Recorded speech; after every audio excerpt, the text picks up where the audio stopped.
Simula na sa Kamara ang impeachment process laban kay Vice President Sara Duterte. Nai-refer na kahapon sa House Committee on Justice ang 4 na impeachment complaint laban sa bise. Sunod ng tatalakayan ng komite kung sufficient in form and substance ang mga ito. Posibleng sa Lunes yan, ayon kay ML Party List Representative Laila de Lima na nag-endorso sa 2 impeachment complaint. Ayon sa chairperson ng komite na si Representative Jervy Luistro, gagamitin nilang parehong hakbang at parameters na ginamit sa impeachment process kay Pangulong Bongbong Marcos.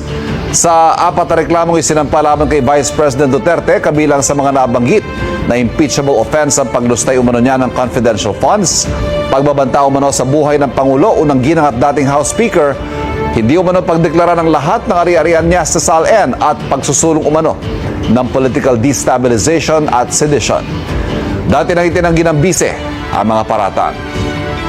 Dati na rin sinabi ng kampo ni VP Duterte na sasagutin nila mga paratang sa prosesong naangkop sa konstitusyon.